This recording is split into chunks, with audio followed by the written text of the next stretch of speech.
ಎಲ್ರಿಗೂ ನಮಸ್ಕಾರ. ಎಲ್ಲರೂ ಹೇಗಿದ್ದೀರಾ? ಎಲ್ಲರೂ ಚೆನ್ನಾಗಿದ್ದೀರಾ ಅಂತ ಭಾವಿಸ್ತೀನಿ. ನಾನು ನಿಮ್ಮ ಪ್ರೀತಿಯ ನೇಶ್ರೀ. ಬನ್ನಿ ಇವತ್ತಿನ ವ್ಲಾಗ್ನ ಸ್ಟಾರ್ಟ್ ಮಾಡೋಣ. ನನ್ನ ತಂಗಿ ಇವತ್ತು ಊರಿಂದ ಬಂದಿದ್ದಾಳೆ. ಅವಳ ಬ್ಯಾಗಲ್ಲಿ ಏನೇನು ತಂದಿದ್ದಾಳೆ ಅಂತ ನೋಡೋಣ. ನೋಡಿ, ಆರೆಂಜಸ್ ಕೊಟ್ಟು ಕಳಿಸಿದ್ದಾರೆ ನಮ್ಮತ್ತೆ. ಎಷ್ಟು ಖುಷಿ ಆಗುತ್ತೆ ಅಲ್ವಾ? ಯಾರಾದರೂ ಊರಿಂದ ಬರ್ತಾ ಇದ್ದಾರೆ ಅಂದರೆ ಏನು ತಂದಿರ್ಬೋದು ಅಂತ ಖುಷಿ.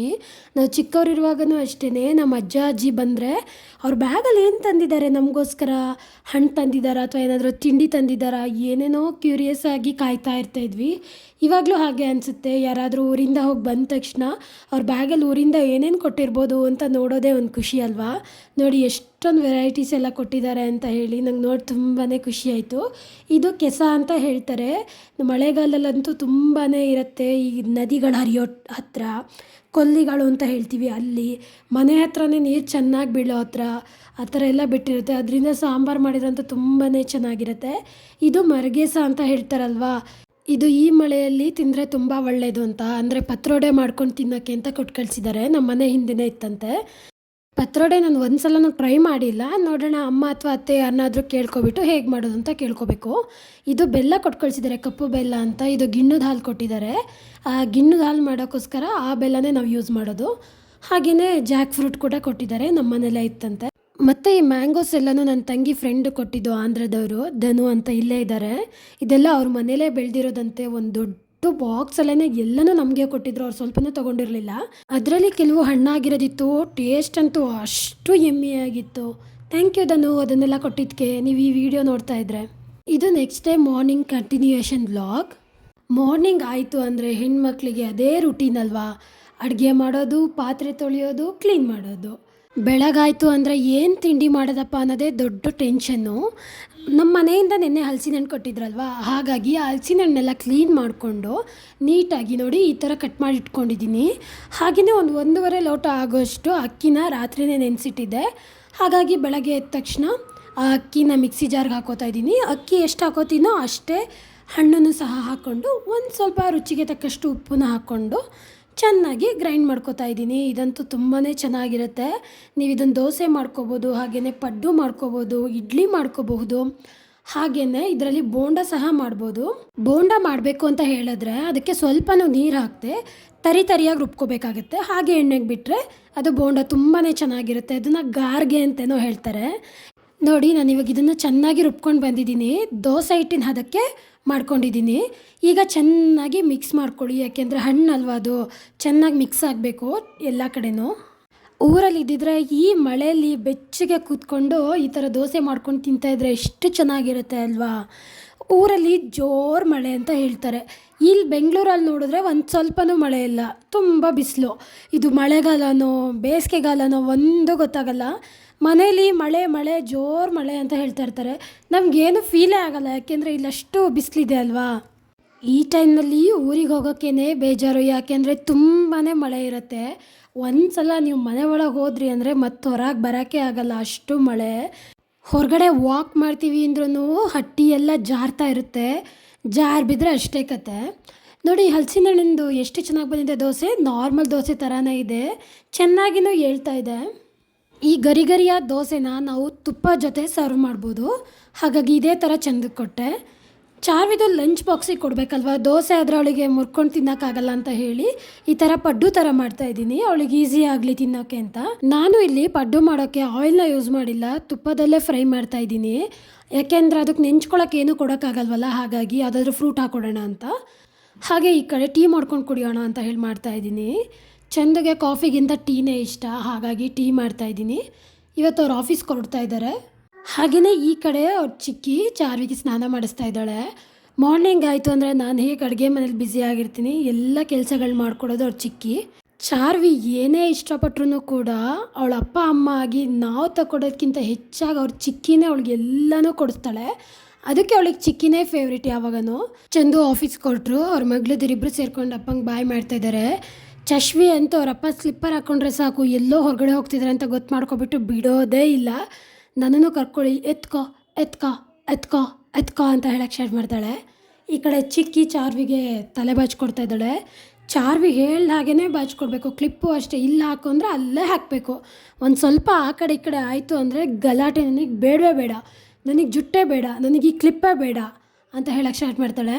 ಜುಟ್ಟು ಬಾಚ್ಕೊಂಡು ಹೋದರೂ ಅಷ್ಟೇ, ಮನೆಗೆ ಬಂದ ತಕ್ಷಣ ಬಿಚ್ಚಾಯಿತು, ನನಗೆ ಬೇಡ ಅಮ್ಮ ಇದು, ನನ್ನ ತಲೆ ನೋವಾಗುತ್ತೆ ಅಂತ ಹೇಳ್ತಾಳೆ. ಸ್ಕೂಲ್ಗಿಂತ ಟೈಮ್ ಆಗಿರಲಿಲ್ಲ ಅಂತ ಹೇಳಿಬಿಟ್ಟು ಅಕ್ಕ ತಂಗಿ ಇಬ್ಬರು ಸೇರ್ಕೊಂಡು ಟಿ ವಿ ನೋಡ್ತಾಯಿದ್ದಾರೆ. ಚಶ್ವಿ ಟಿ ವಿ ನೋಡ್ಕೊಂಡು ಅಲ್ಲೇ ಡ್ಯಾನ್ಸ್ ಮಾಡೋಕ್ಕೆ ಸ್ಟಾರ್ಟ್ ಮಾಡ್ತಾಯಿದ್ದಾಳೆ. ಇಬ್ಬರು ಹಾಗೆಯೇ ಒಂದೊಂದು ಟೈಮ್ ಅಮ್ಮ ಸಾಂಗ್ ಹಾಕ್ಕೊಡಿ ಅಂತ ಹೇಳ್ಕೊಬಿಟ್ಟು ಇಬ್ಬರು ಡ್ಯಾನ್ಸ್ ಮಾಡ್ತಾರೆ. ಹಾಲು ಕೊಟ್ಬಿಟ್ಟು ಚಾರ್ವಿನ ಸ್ಕೂಲಿಗೆ ಕಳಿಸ್ತಾ ಇದ್ದೀನಿ. ಲಂಚ್ ಬಾಕ್ಸಲ್ಲಿ ಪಡ್ಡು ಜೊತೆಗೆ ಆರೆಂಜಸ್ ಹಾಕ್ತಾಯಿದ್ದೀನಿ. ಸ್ಕೂಲಿಗೇ ನಾನು ಚೆನ್ನಾಗಿ ಬಾಕ್ಸಿಗೆ ತುಂಬಿಸ್ಕೊಡ್ತೀನಿ, ಯಾಕೆಂದರೆ ಅಲ್ಲೇ ತಿನ್ಕೊಂಡು ಬರಲಿ ಚೆನ್ನಾಗಿ ಅಂತ. ಮನೆಗೆ ಬಂದರೆ ಅವಳು ಕೆಲವು ಟೈಮ್ ಊಟನೇ ಮಾಡಲ್ಲ. ಅಲ್ಲಾದರೆ ಮಕ್ಕಳು ನೋಡ್ಕೊಂಡು ಊಟ ಮಾಡ್ತಾರಲ್ವ, ಉಳಿಸ್ಕೊಂಡು ಬಂದರೂ ಪರವಾಗಿಲ್ಲ. ಲಂಚ್ ಬಾಕ್ಸಿಗೆ ನಾನು ಬೆಳಗಿನ ಬ್ರೇಕ್ಫಾಸ್ಟ್ನೇ ಹಾಕಿ ಕಳಿಸ್ಬಿಡ್ತೀನಿ. ಚಿಕ್ಕಿ ಚಾರ್ವಿನ ಸ್ಕೂಲಿಗೆ ಕರ್ಕೊಂಡು ಹೊರಟ್ಲು. ಅವ್ರು ಆ ಕಡೆ ಹೋದ ತಕ್ಷಣ ನಾನು ಚಶ್ವಿನ ಕರ್ಕೊಂಡು ಮೇಲೆ ಬಾಲ್ಕನಿಯಿಂದ ತೋರಿಸ್ಬೇಕು ಅಕ್ಕ ಎಲ್ಲಿ ಹೋಗ್ತಾಳೆ ಅಂತ. ಅವ್ರಿಗೆ ಹೋಗೋವರೆಗೂ ನೋಡ್ತಾಳೆ.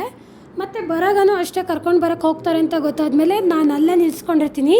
ಅಲ್ಲಿಂದ ಚಾರ್ವಿ ಒಂದು ಹಾಯ್ ಮಾಡಿದ್ಮೇಲೆ ಅವಳಿಗೆ ಫುಲ್ ಖುಷಿಯಾಗುತ್ತೆ ಅಕ್ಕ ಅಂತ ಹೇಳಿ. ಇಲ್ಲಿ ನೋಡಿ ಕೆಸದು ಹೇಗೆ ಗಂಟು ಕಟ್ಬಿಟ್ಟು ಮಾಡೋದು ಅಂತ ನಮ್ಮ ಅಜ್ಜಿ ನನಗೆ ತೋರಿಸ್ಕೊಡ್ತಾ ಇದ್ದಾರೆ. ನಮ್ಮ ಅಜ್ಜಿ ಯಾವಾಗಲೂ ಇದೇ ಥರ ಮಾಡೋದು, ಅಮ್ಮನೂ ಕೂಡ ಇದೇ ಥರನೇ ಮಾಡೋದು. ಈ ಥರ ನೋಡಿ, ಈ ಥರ ಗಂಟು ಕಟ್ಟೋದು ನನಗೆ ಎಷ್ಟು ಮಾಡಿದ್ರು ಗೊತ್ತಾಗ್ತಾ ಇಲ್ಲ. ಅಜ್ಜಿ ಹೇಳ್ಕೊಡ್ತಾಯಿದ್ರು. ನನ್ನ ತಂಗಿ ಅಕ್ಕ ನೀನು ಮಾಡೋಕ್ಕೆ ನಿನಗೆ ಗೊತ್ತಾಗ್ತಾ ಇಲ್ಲ, ನೀನು ಸುಮ್ಮನೆ ಇದ್ಬಿಡು, ಅಜ್ಜಿನೇ ಚೆನ್ನಾಗಿ ಮಾಡ್ತಿದ್ದಾರೆ, ನೀನು ಮಾಡೋಕ್ಕೋಗ ಎಲೆನೇ ಹರಿದೋಗ್ತಿದೆ ಅಂತ ಹೇಳ್ತಾ ಇದ್ಲು. ನಾನು ನನ್ನ ಪ್ರಯತ್ನ ಬಿಡ್ತಾನೆ ಇಲ್ಲ, ಮರಳಿ ಯತ್ನವ ಮಾಡು ಅಂತ ಹೇಳ್ಬಿಟ್ಟು ಅಜ್ಜಿನ ಕೇಳ್ಕೊಂಡು ಈ ಥರನ ಅಂತ ಹೇಳಿ ಮತ್ತೆ ಟ್ರೈ ಮಾಡ್ತಾ ಇದ್ದೆ.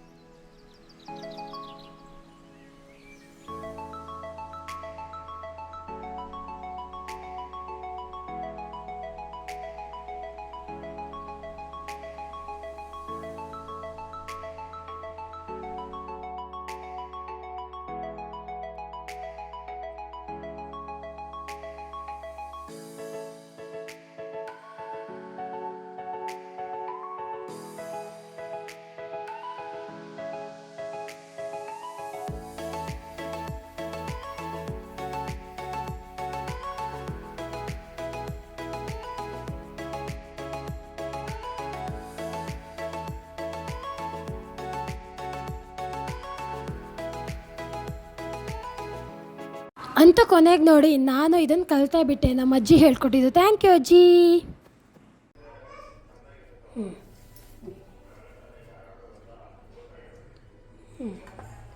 Thank you ಬರಮ್ಮ.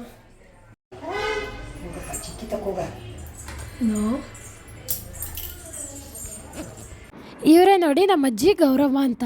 ನನ್ನನ್ನು ವೀಡಿಯೋ ಮಾಡ್ಕೋಬೇಡ ಅಂತ ಹೇಳ್ತಾಯಿದ್ರು. ಅದು ನಾನು ಅವ್ರಿಗೇನು ಹೇಳ್ದೆ ವಿಡಿಯೋ ಮಾಡಿಕೊಂಡೆ, ಯಾಕೆಂದರೆ ಇಷ್ಟೊಂದೆಲ್ಲ ಹೇಳ್ಕೊಡ್ತಾ ಇದ್ದಾರೆ, ಅವ್ರೂ ತೋರಿಸ್ಬೇಕು ಅಂತ ನನಗೆ ಅನಿಸ್ತು, ಅದಕ್ಕೋಸ್ಕರ. ಅಲ್ಲ, ಯಾವುದ್ರೊಳಗೆ ಹಾವು ಮಲಗಿತ್ತಂತ ನೋಡಿ. ಇದು ಅಜ್ಜಿ ಹೇಳಿದ್ರಲ್ಲ, ಹಿಂದಿನ ಕಾಲದಲ್ಲಿ ಯಾರೋ ಈ ಥರ ಇದ್ರೊಳಗೆ ಹಾವು ಮಲ್ಕೊಬಿಟ್ಟಿತ್ತಂತೆ. ಅದು ಸುರುಳಿ ಸುತ್ಕೊಂಡಿರುತ್ತಲ್ವ, ಗೊತ್ತಾಗಿಲ್ಲ, ಅದರೊಳಗೆ ಹಾವು ಮಲ್ಕೊಂಡಿತ್ತಂತೆ. ಅದನ್ನು ನೋಡಿದೆ, ಹಾಗೆ ಕಟ್ ಮಾಡಿ ಸಾಂಬಾರು ಮಾಡಿ ತಿಂದು ಏನೋ ಆಗಿಬಿಟ್ಟಿತ್ತಂತೆ. ಅದನ್ನು ಅಜ್ಜಿ ಆ ಥರ ನನಗೆ ಹೇಳ್ತಾ ಇದ್ದಾರೆ, ಈ ಥರ ಆಗಿತ್ತಂತೆ ಅಂತ. ಅದಕ್ಕೆ ಈ ಥರ ಎಲ್ಲ ನೋಡಿ ಕ್ಲೀನಾಗಿ ಅದೆಲ್ಲ ಸುರುಳಿನ ಬಿಡಿಸಿ ಕಟ್ ಮಾಡಿ ಆಮೇಲೆ ಸಾಂಬಾರು ಮಾಡಿ ತಿನ್ನಬೇಕು ಅಂತ ಹೇಳ್ತಾ ಇದ್ದಾರೆ.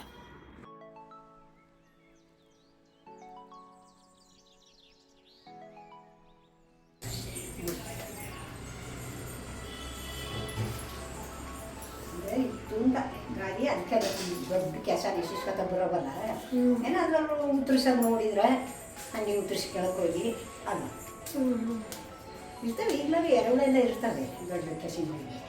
ಎರೆಹುಳು ಇರ್ತವೆ, ಗೊಬ್ಬರ ಹಾಕಿರ್ತಾರಲ್ವ, ದನಿನ ಗೊಬ್ಬರ ಹಾಕಿಲ್ಲ, ಎರೆಹುಳು ಇರ್ತವೆ. ಈಗ ಕೆಸನ್ ನೋಡಿ ಯಾವ ಥರ ಕಟ್ಟಿದ್ದೀವಿ ಅಂತ. ಇದನ್ನು ಒಂದು ಕುಕ್ಕರ್ಗೆ ಹಾಕಿ ಬೇಯಿಸ್ಕೊತೀನಿ. ನಮ್ಮೂರ ಕಡೆ ಎಲ್ಲ ಪಾತ್ರೆಯಲ್ಲೇ ಮಾಡ್ಕೋತಾರೆ. ನಾನು ಇದಕ್ಕೆ ಕಡಲೆಕಾಳನ್ನ ಆ್ಯಡ್ ಮಾಡ್ತಾ ಇದ್ದೀನಲ್ವ, ಹಾಗಾಗಿ ಕುಕ್ಕರಲ್ಲಿ ಮಾಡ್ಕೋತಾ ಇದ್ದೀನಿ.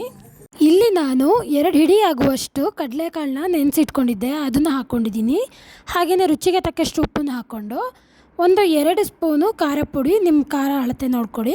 ಹಾಗೆಯೇ 1 ಸ್ಪೂನು ಸಾಂಬಾರು ಪುಡಿನ ಹಾಕ್ಕೊಂಡು ನೆಕ್ಸ್ಟ್ ಇದಕ್ಕೆ ಹುಳಿನ ಆ್ಯಡ್ ಮಾಡ್ಕೋಬೇಕಾಗುತ್ತೆ. ಇದಕ್ಕೆ ಹುಳಿನ ಮೇಯ್ನು, ಯಾಕೆಂದರೆ ಇದು ತುಂಬಾ ಬಾಯೆಲ್ಲ ಕಡಿಯುತ್ತೆ. ನಾವು ಕ್ಲೀನ್ ಮಾಡೋಗನೂ ಕೂಡ ನಮ್ಮ ಕೈಯೆಲ್ಲ ಕಡಿತಾ ಇರುತ್ತೆ, ಹಾಗಾಗಿ ಇದಕ್ಕೆ ಹುಳಿ ಹಾಕಲೇಬೇಕು.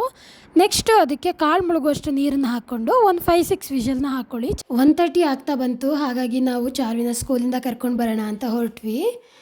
ಚಶು ಅಂತೂ ಎಲ್ಲಾದ್ರೂ ಹೋಗೋದಂದ್ರೆ ಖುಷಿಯಾಗಿ ಬಂದ್ಬಿಡುತ್ತೆ.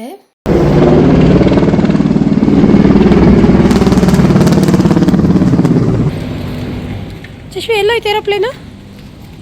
ಚಾರಿನ ಸ್ಕೂಲಿಂದ ಕರ್ಕೊಂಡು ಬಂದಾಯಿತು. ಈ ಕಡೆ ಕೆಸ ನಾವು ಬೇಯಿಸ್ಕೊಂಡಿದ್ವಲ್ವ, ಅದಕ್ಕೊಂದು ಚಿಕ್ಕದಾಗಿ ಒಗ್ಗರಣೆ ಕೊಡೋಣ ಅಂತ ಹೇಳ್ಬಿಟ್ಟು ಒಂದು ಸ್ವಲ್ಪ ಆಯಿಲ್ ಹಾಕ್ಕೊಂಡು ಅದಕ್ಕೆ ಜೀರಿಗೆ, ಸಾಸಿವೆ, ಹಿಂಗು, ಹಾಗೆಯೇ ಕರಿಬೇವು ಮತ್ತು ಸ್ವಲ್ಪ ಕೆಂಪು ಮೆಣಸಿನ್ಕಾಯಿ ಹಾಕ್ಕೊಳ್ಳಿ, ಒಣಗಿರೋದು ಅಂತ ಹೇಳಿದ್ರು ಅಜ್ಜಿ, ಟೇಸ್ಟ್ ತುಂಬ ಚೆನ್ನಾಗಿರುತ್ತೆ ಅಂತ.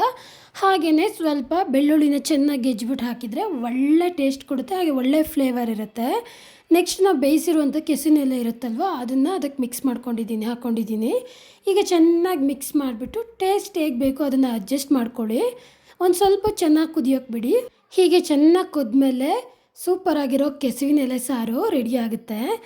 ಇದಕ್ಕೆ ಕಾಂಬಿನೇಷನ್ ಆಗಿ ನಾವು ಅಕ್ಕಿ ರೊಟ್ಟಿ ಮಾಡಿಕೊಂಡ್ರೆ ತುಂಬಾ ರುಚಿಯಾಗಿರುತ್ತೆ. ನಮ್ಮ ಕಡೆ ಇದೇ ಫೇಮಸ್ಸು ಮಲೆನಾಡು ಕಡೆ. ಮಳೆಗಾಲದಲ್ಲಿ ಈ ಥರ ಕೆಸುವಿನ ಸಾರು ಮತ್ತು ಅಕ್ಕಿ ರೊಟ್ಟಿ ಮಾಡ್ಕೊಂಡು ತಿಂತಾಯಿದ್ರೆ ವಾವ್ ಎಂಥ ರುಚಿ. ಈ ಸಾಂಬಾರಿಗೆ ನಾನು ಅರಿಶಿನ ಪುಡಿ ಹಾಕೋದೇ ಮರ್ತುಬಿಟ್ಟಿದ್ದೆ, ಸೊ ನೀವು ಒಂದು ಸ್ವಲ್ಪ ಹಾಕ್ಕೊಂಡು ಚೆನ್ನಾಗಿ ಮಿಕ್ಸ್ ಮಾಡ್ಕೊಳ್ಳಿ.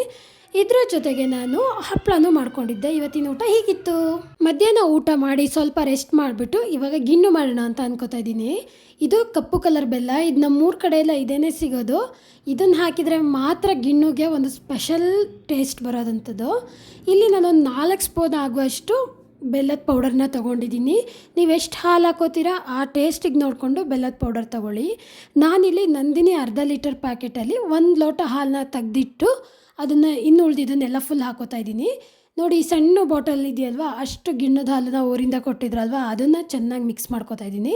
ನಾವು ಬೆಲ್ಲ ಹಾಕಿರೋದ್ರಿಂದ ಆ ಬೆಲ್ಲ ಹಾಲು ಜೊತೆ ಚೆನ್ನಾಗಿ ಕರಗಬೇಕಲ್ವಾ, ಹಾಗಾಗಿ ಚೆನ್ನಾಗಿ ಮಿಕ್ಸ್ ಮಾಡ್ಕೋತಾ ಇದ್ದೀನಿ. ಹಾಲು ಬೆಲ್ಲ ಎಲ್ಲ ಚೆನ್ನಾಗಿ ಮಿಕ್ಸ್ ಆಗಬೇಕು ಮತ್ತು ಬೇಗ ಬೆಲ್ಲ ಕರಗಬೇಕಲ್ವ, ಹಾಗಾಗಿ ನಾವು ಕಂಟಿನ್ಯೂಸ್ ಆಗಿ ಚೆನ್ನಾಗಿ ಮಿಕ್ಸ್ ಮಾಡಿಕೊಂಡ್ರೆ ಅದು ಬೇಗ ಕರಗಿಬಿಡುತ್ತೆ. ಅದ್ರ ಜೊತೆ ಸ್ವಲ್ಪ ಏಲಕ್ಕಿ ಪೌಡರ್ನ ಹಾಕೋತಾ ಇದ್ದೀನಿ, ಯಾಕೆಂದರೆ ಅದು ಫ್ಲೇವರ್ ಬರಲಿ ಅಂತ ಹೇಳಿಬಿಟ್ಟು. ಒಂದು 10 ಮಿನಿಟ್ಸು ಅದನ್ನು ಸೈಡಿಗೆ ಎತ್ತಿಡ್ತಾ ಇದ್ದೀನಿ. ನೆಕ್ಸ್ಟು 10 ಮಿನಿಟ್ಸ್ ಆದಮೇಲೆ ಅದನ್ನು ಈ ಥರ ಸೋಸ್ಕೋತಾ ಇದ್ದೀನಿ, ಯಾಕೆಂದರೆ ಕಲ್ಲು ಏನಾದರೂ ಇದ್ದರೆ ನೋಡಿ ಎಷ್ಟು ಕಲ್ಲೆಲ್ಲ ಇದೆ ಅಂತ ಹೇಳಿ, ಇದೆಲ್ಲ ಹಾಗೆ ಉಳ್ಕೊಳುತ್ತಲ್ವ, ಹಾಗಾಗಿ ಸೋಸ್ಕೊಳ್ಳೇಬೇಕು ನಾವು. ನೆಕ್ಸ್ಟು ನಾವು ಇದನ್ನು ಸ್ಟೀಮ್ ಮಾಡ್ಕೋಬೇಕಾಗತ್ತೆ. ನೀವು ಯಾವುದಾದ್ರೂ ಇಡ್ಲಿ ಪಾತ್ರೆನೂ ಕೂಡ ಯೂಸ್ ಮಾಡ್ಕೋಬೋದು. ಇದು ನೋಡಿ ನಮ್ಮ ಕಡೆ ಇದನ್ನು ಕಳಿಸ್ಕೆ ಅಂತ ಕರೀತಾರೆ, ಇದೇನಂತ ನಂಗೆ ಗೊತ್ತಿಲ್ಲ. ಇದು ನಮ್ಮ ಮದುವೆ ಆದಾಗ ನಮ್ಮಮ್ಮ ನನಗೆ ಕೊಡಿಸಿದ್ದು. ಕಡುಬೆಲ್ಲ ಮಾಡೋದಕ್ಕೆ ನಮ್ಮ ಕಡೆ ಇದನ್ನು ಯೂಸ್ ಮಾಡ್ತಾರೆ. ಇದರಲ್ಲಿ ಇಡ್ಲಿದು ಕೂಡ ಮಾಡ್ಬೋದು. ಈ ಸಪ್ರೇಟ್ ಸಿಗುವಂಥ ಇಡ್ಲಿ ಸೆಟ್ ಇರುತ್ತಲ್ವ, ಅದನ್ನು ಅದರೊಳಗೆ ಇಡೋಕ್ಕೆ ಅಂತ ತಗೊಟ್ಟಿದ್ದು. ನೋಡಿದ್ರೆ ಆ ಇಡ್ಲಿ ಸೆಟ್ ಇದಕ್ಕೆ ಹಿಡಿಲೇ ಇಲ್ಲ, ಹಾಗಾಗಿ ನಾನು ಸಪ್ರೇಟ್ ಇಡ್ಲಿ ಸೆಟ್ನ ತೊಗೊಬಿಟ್ಟೆ. ಇಲ್ಲಿ ನಾನು ಪುಟಾಣಿ ಮಗಳಿಗೋಸ್ಕರ ಹಿಟ್ ಮಾಡ್ಕೋತಾ ಇದ್ದೀನಿ. ಅವಳಿಗೆ 1 ವರ್ಷ ಆಗಿಲ್ವಲ್ಲ, ಹಾಗಾಗಿ ನಾನು ವಾಟರಲ್ಲೇ ಹಿಟ್ ಮಾಡ್ಕೋತೀನಿ. ಹಾಗಾಗಿ ಇದಕ್ಕೆ ಸ್ವಲ್ಪ ಟೇಸ್ಟ್ಗೋಸ್ಕರ ಸ್ವಲ್ಪ ಬೆಲ್ಲನಾದರೂ ಹಾಕ್ಕೋತೀನಿ, ಮತ್ತು ತುಪ್ಪ ಮಾಡಿರೋದಿರುತ್ತಲ್ವ, ಇಲ್ಲ ತುಪ್ಪನ ಮಿಕ್ಸ್ ಮಾಡ್ಕೋತೀನಿ.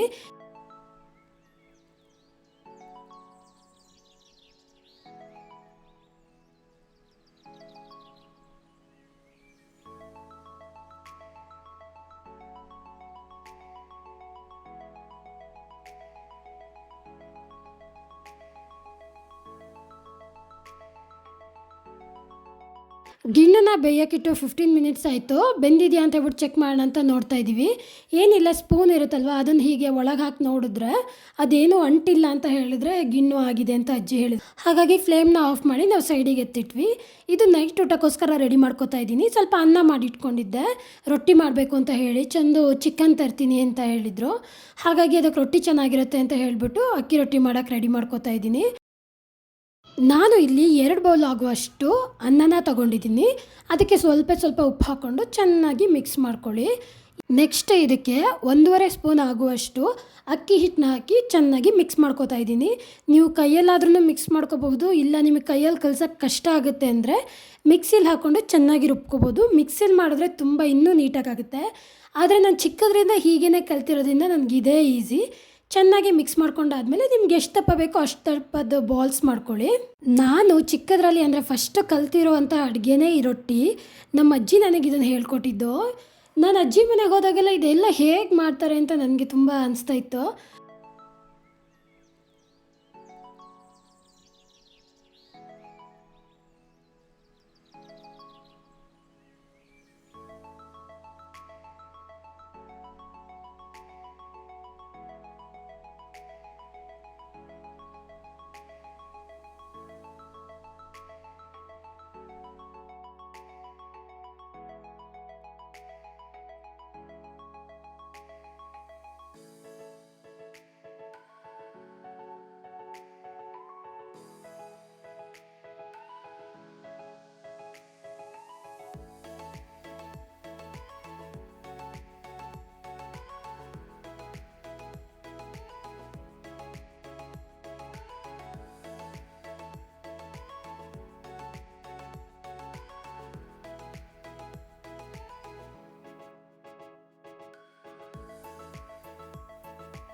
ಹಾಗೆಯೇ ಈ ಕಡೆ ಚಿಕನ್ ಗ್ರೇವಿ ಮಾಡೋಣ ಅಂತ ಅನ್ಕೋತಾ ಇದ್ದೀನಿ. ಅದಕ್ಕೆ ಒಂದು ಮಿಕ್ಸಿ ಜಾರ್ಗೆ ಒಂದು 3 ಸ್ಪೂನ್ ಆಗುವಷ್ಟು ತೆಂಗಿನಕಾಯಿ ತುರಿ, ಹಾಗೆಯೇ ಒಂದು ಸಣ್ಣ ಈರುಳ್ಳಿ, ಹಾಗೆ ಒಂದು ಟೊಮ್ಯಾಟೊ, ಹಾಗೆ ಸ್ವಲ್ಪ ಕೊತ್ತಂಬರಿ ಸೊಪ್ಪು, 1 ಸ್ಪೂನ್ ಚಿಲ್ಲಿ ಪೌಡರ್, ಹಾಗೆಯೇ 1 ಸ್ಪೂನ್ ಕೊರಿಯಾಂಡರ್ ಪೌಡರ್, ಸ್ವಲ್ಪ ಗರಂ ಮಸಾಲ, ಹಾಗೆಯೇ ಸ್ವಲ್ಪ ಜೀರಿಗೆನ ಹಾಕಿ ಚೆನ್ನಾಗಿ ರುಬ್ಕೊಂಡು ಬರಬೇಕು. ಹಾಗೆ ಈ ಕಡೆ ಒಗ್ಗರಣೆಗೆ ಒಂದು ಬಾಣಲೆನ ಇಟ್ಕೊಂಡಿದ್ದೀನಿ. ಅದಕ್ಕೆ ಒಂದು ಸ್ವಲ್ಪ ಎಣ್ಣೆ ಹಾಕಿ ಕರಿಬೇವು, ಜೀರಿಗೆ, ಸಾಸಿವೆನ ಹಾಕಿ ಹಾಗೆ ಒಂದು ಅರ್ಧ ಈರುಳ್ಳಿನ ಒಗ್ಗರಣೆಗೆ ಹಾಕೋತಾ ಇದ್ದೀನಿ.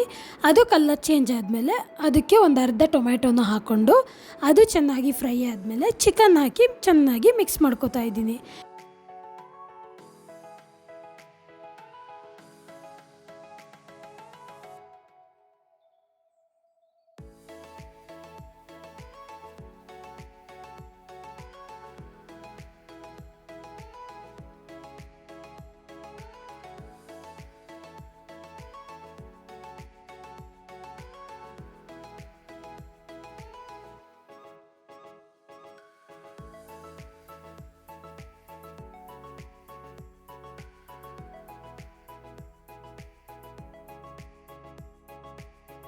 ಏನಾಗ್ನೇ ಇದು? ಏನು ಊಟ ಮಾಡಿದಾರಮ್ಮ ಇವತ್ತು? ಗಿಣ್ಣು ನೋಡಿ ಇವಾಗ ತಣ್ಣಗಾಗಿದೆ, ಹಾಗಾಗಿ ಇದನ್ನು ಕಟ್ ಮಾಡ್ಕೋತಾ ಇದ್ದೀನಿ. ತುಂಬಾ ಚೆನ್ನಾಗಿ ಬಂದಿತ್ತು, ಟೇಸ್ಟ್ ಅಷ್ಟೇ ಚೆನ್ನಾಗಿತ್ತು. ಎಲ್ಲರೂ ಹಾಗೆ ಅಂದರು ತುಂಬಾ ಚೆನ್ನಾಗಿತ್ತು ಗಿಣ್ಣು ಅಂತ. ನೀವು ಒಂದ್ಸಲ ಮನೇಲಿ ಟ್ರೈ ಮಾಡಿ ಇದೇ ರೀತಿ.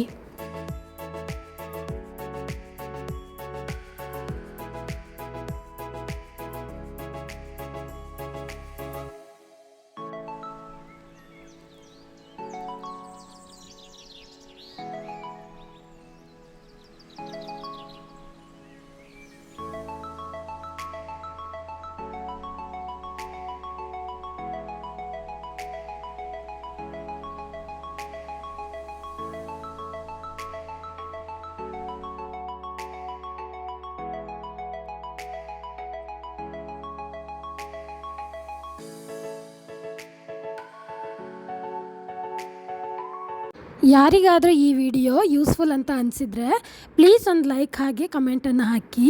ಪ್ಲೀಸ್ ನನ್ನ ಚಾನಲ್ನ ಸಬ್ಸ್ಕ್ರೈಬ್ ಮಾಡ್ಕೊಳ್ಳಿ. See you in the next video.